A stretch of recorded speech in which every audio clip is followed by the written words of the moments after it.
नमस्कार दोस्तों। तो कैसे आप सब लोग? आशा करती हूँ कि आप सब लोग ठीक होंगे। और जो बच्चे क्लास 10th में हैं उनके मैथमेटिक्स का पेपर हुआ था आज, तो एक बार इसकी आंसर की देख लेते हैं कि कौन से क्वेश्चन का क्या आंसर है। और आशा करती हूँ कि सब बच्चों का पेपर ठीक ही गया होगा, सबके अच्छे मार्क्स आएंगे। और मुझे कमेंट करके बता देना कि किसने कितना स्कोर किया है, ठीक है, मैथ्स में। और भी सब्जेक्ट्स में कितना किया है वो भी साथ में बता देना, ठीक है। तो चलिए आंसर की अपन देख लेते हैं एक बार इसकी कि कौन से क्वेश्चन का क्या आंसर है, ठीक है। तो सबसे पहले आ जाएगा सेक्शन 1, ठीक है। सेक्शन ए में अपन करेंगे सबसे पहले multiple choice questions.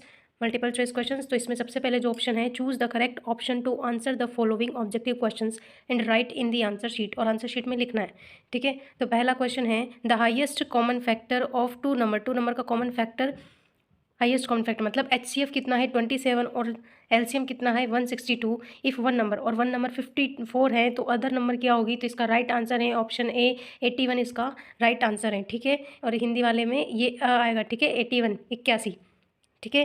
Question number second है the zeros of the polynomial x square minus 2x minus 8 are. तो इसका करेक्ट आंसर हो जाएगा ऑप्शन सी -2 और 4, ठीक है।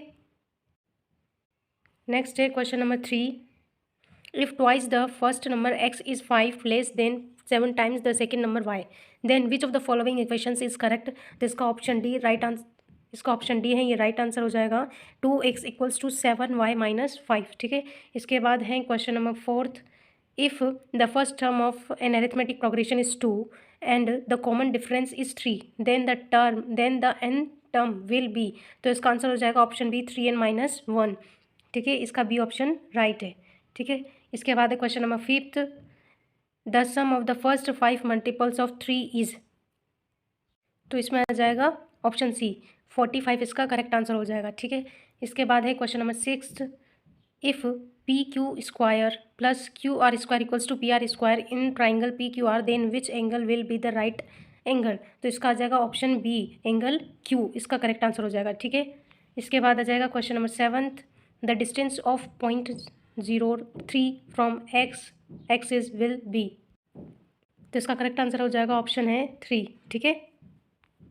इसके बाद आ जाएगा the value of 2 sin 45 cos 45 is, इसकी वैल्यू कितनी है, ठीक है। तो इसका आंसर हो जाएगा ऑप्शन डी 1, इसका आंसर हो जाएगा। कैसे हो जाएगा इसका आंसर?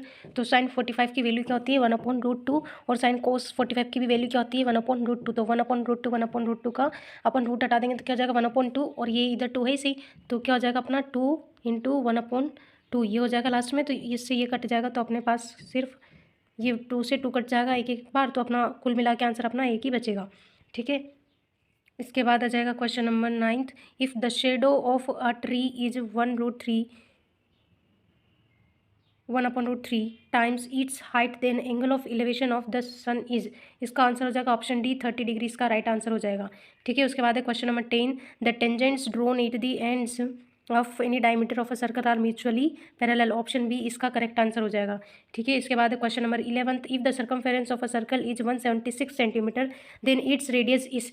तो इसका आंसर हो जाएगा ऑप्शन सी 28 सेंटीमीटर, इसका राइट आंसर हो जाएगा, ठीक है। इसके बाद है next question number 12, if the volume of a sphere is 36 pi cube centimetre, then its radius is. तो इसका आंसर हो जाएगा 3 सेंटीमीटर, इसका राइट आंसर हो जाएगा, ठीक है। इसके बाद है क्वेश्चन नंबर 13 है the mean of first 11 whole number will be, ठीक है। तो इसका राइट आंसर हो जाएगा इसका ऑप्शन ये 5th, ऑप्शन बी इसका राइट आंसर हो जाएगा 5, ठीक है, 5 आंसर है इसका। उसके बाद आ जाएगा question number 14, the mode of distribution 3 3 5 3 4 2 8 4 3 4 3 is. तो इसका करेक्ट आंसर हो जाएगा ऑप्शन 3, ठीक है, ऑप्शन बी इसका राइट आंसर है, ठीक है। उसके बाद आ जाएगा question number 15, if PEO is equal to 0.05, then the probability of not E will be. इसका आंसर हो जाएगा ऑप्शन डी 0.95, ठीक है। इसके बाद है fill in the blanks question number 2। तो फर्स्ट है the 11th term of arithmetic progression -3 1/2 -1/2 5/2 is. तो यहाँ पे आ जाएगा 2, ठीक है। उसके बाद सेकंड है the value of cos square theta minus sine square theta is. तो यहाँ पे आ जाएगा -1/2, ठीक है, -1/2 इसका राइट आंसर हो जाएगा सेकंड वाले का। ठीक है, उसके बाद है question number 3, if the area of a circle is 154 centimetre then its radius, तो इसकी रेडियस कितनी हो जाएगी 7 सेंटीमीटर। ठीक है, कितनी हो जाएगी 7 सेंटीमीटर। ठीक है, उसके बाद आ जाएगा if the radius of a cone is 6 centimetre and the height is 8 centimetre then its slant height is, तो इसका आंसर आ जाएगा 10 सेंटीमीटर। क्या आ जाएगा 10 सेंटीमीटर। ठीक। क्वेश्चन नंबर 5 है 3 median equals to 2 mean plus, तो यहाँ पे आ जाएगा मोड, MODE मोड। ठीक है, और हिंदी मीडियम वाले बच्चे के लिए यहाँ पे आ जाएगा बहुलक। ठीक है, बहुलक आ जाएगा यहाँ पे। ठीक है, उसके बाद है the class mark of the class interval 60 to 75 is, तो इसमें आ जाएगा 67.5। ठीक है, क्वेश्चन नंबर 7 है the probability of getting a number greater than 6 when a die is thrown is 0, यहाँ पे क्या आ जाएगा 0। ठीक है, उसके बाद आ जाएगा अपने very short answer type questions. ठीक है, तो पहला क्वेश्चन है if x equals to 2 cube plus 3 square and y equals to 2 square into 3 square then find the least common multiple LCM of x y। ठीक है, तो यहाँ पे इसका आंसर आ जाएगा 72। ठीक है, 72 इसका आंसर आ जाएगा। उसके बाद आ जाएगा इफ़ द क्वेश्चन नंबर 2 है find the zeros of the polynomial x square -3, तो इसका आंसर आ जाएगा √3 और दूसरा आ जाएगा -√3। ठीक है, क्वेश्चन नंबर 3 है solve the pair of linear equations x + y = 14 and x - y = 4। ठीक है, तो इसका x का आंसर आ जाएगा 9 और y का आंसर आ जाएगा इसका 5। ठीक है, इसके बाद है question number 4 in the following figure if DE parallel BC then find the value of EC, इसमें EC की वैल्यू फाइंड करनी है और EC की वैल्यू यहाँ पे कितनी है 2 सेंटीमीटर है। ठीक है, इसके बाद क्वेश्चन नंबर 5 है find the distance between the points. ठीक है, तो इसमें ना डिस्टेंस का फॉर्मूला लगा के आपको करना है। इसका आंसर आप मुझे कमेंट करके बताओगे। ठीक है, कि आपने क्या लिखा है सब बच्चे। ठीक है, इसके बाद है question number 6 the shade of a vertical pole is equal to the height of the pole then find the angle of elevation of the sun, तो इसका आंसर आ जाएगा 45 डिग्री। 45 डिग्री इसका आंसर। ठीक है, उसके बाद है क्वेश्चन नंबर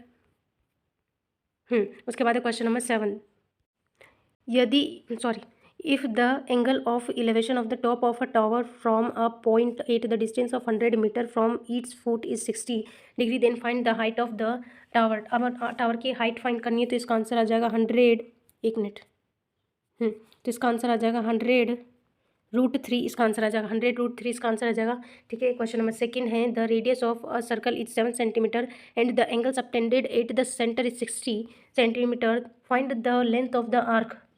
अब इसमें लेंथ फाइंड करनी है। ठीक है, तो इसका आंसर आ जाएगा 22/3 सेंटीमीटर। 22/3 सेंटीमीटर इसका आंसर आ जाएगा। ठीक है, उसके बाद है the total surface area of a cube is 1014 metre find the side of the cube, तो इसका आंसर आ जाएगा 13 सेंटीमीटर। ठीक है, क्या आंसर आ जाएगा इसका 13 सेंटीमीटर। ठीक है, फिर उसके बाद नेक्स्ट क्वेश्चन है क्वेश्चन नंबर 10 है find the surface area of a square of a radius 7 centimetre. ठीक है, इसमें सरफेस एरिया फाइंड करना है स्क्वायर का, तो इसका आंसर आ जाएगा 616 स्क्वायर सेंटीमीटर। ठीक है, इसके बाद आ जाएगा क्वेश्चन सेक्शन बी में 2 मार्क्स के क्वेश्चन है। इसमें proof that √5 is an irrational number. √5 है वो एक इरेशनल नंबर है, वो फाइंड करना है। इसी तरह इसमें और भी क्वेश्चन हैं सेक्शन बी में, ये 2 मार्क्स के क्वेश्चन है सारे। ठीक है, उसके बाद आ जाएगा अपना सेक्शन सी में अपने 3 मार्क्स के क्वेश्चन हैं। उसके बाद अपना आ जाएगा सेक्शन डी, सेक्शन सी में अपने 4 मार्क्स के क्वेश्चंस हैं। ठीक है, और इसमें तो प्रूफ देट करना है। 21 मार्क्स वाला जो क्वेश्चन 20 नंबर वाला क्वेश्चन है, इसमें तो प्रूफ करना है और इसका आपको जब प्रूफ करोगे तो आपका आंसर वापस यही आ जाएगा जो इसमें दे रखा है। ठीक है, यहाँ पे इसका आंसर आपका अगर ये किया है तो इसका आंसर आपका 1 आना चाहिए, और अगर ये किया है तो इसका आंसर आपका ये आना चाहिए 1 - cos theta upon 1 + cos theta. ठीक है, उसके बाद आ जाएगा क्वेश्चन नंबर 22, इसमें मीन फाइंड करना है और दूसरे वाले में मोड फाइंड करना है। ठीक है, तो ये क्वेश्चन आपके सारे हो गए। ठीक है, तो आशा करती हूँ कि सब बच्चों का पेपर ठीक ही गया होगा और सबके आंसर्स भी इस आंसर से जो मैंने अभी बताया उन आंसर से मैच हो रहे होंगे। ठीक है, तो सब बच्चे मुझे कमेंट करके बता देना कि किसके कितने मार्क्स आ रहे हैं। और इसके बाद नेक्स्ट पेपर है संस्कृत का, की तैयारी करना। ठीक है,